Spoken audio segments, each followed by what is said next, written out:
Manchester City moved within a whisker of the Premier League title in fine style after a deserved victory over Tottenham Hotspur. Gabriel Jesus, Ilkay Gundogan and Raheem Sterling provided the goals in a 3-1 win, meaning they will be crowned champions if Manchester United fail to beat West Brom on Sunday. With plenty of action on the pitch, Sportsmail kept an eye on things around the game that you may have missed. Sky Bet dig out Harry Kane over Stoke Gold. Whole world and his dog is poking fun at Harry Kane for supposedly stealing a goal from his teammate Christian Eriksen, despite Mauricio Pochettino confirming his star striker had been hurt by the reaction. Even the sterile world of Sky Bet got in on the action as they added quotation marks to the statistic that both Kane and Gabriel Jesus scored in their last match. Obviously in reference to the dubious decision to award Kane a goal for making the slightest of touches on Christian Eriksen's free kick. It was the best of many average pops at the England international. A close shave for Harry. Vincent Kompany probably isn't looking forward to facing Kane at the World Cup this summer, and the Manchester City defender came within an inch of making sure he wouldn't have to. Kompany, stretching for the ball,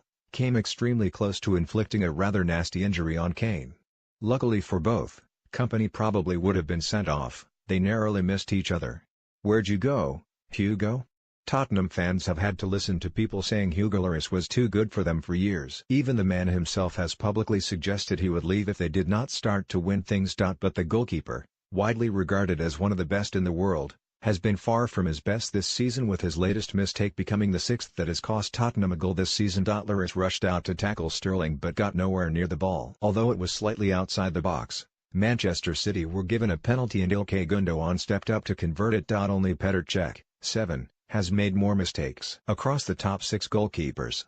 Lost in translation, 2 Tottenham fans continued the trend of turning up with a sign asking for their favorite player's shirt, but it seems their efforts to speak to Jan Vertonghen in his native language was harder than they anticipated. The sign read in Dutch, "Jan Vertonghen, mag ik koop je shirt. Thanks AXL."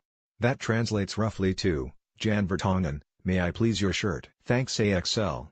We hope the point got across.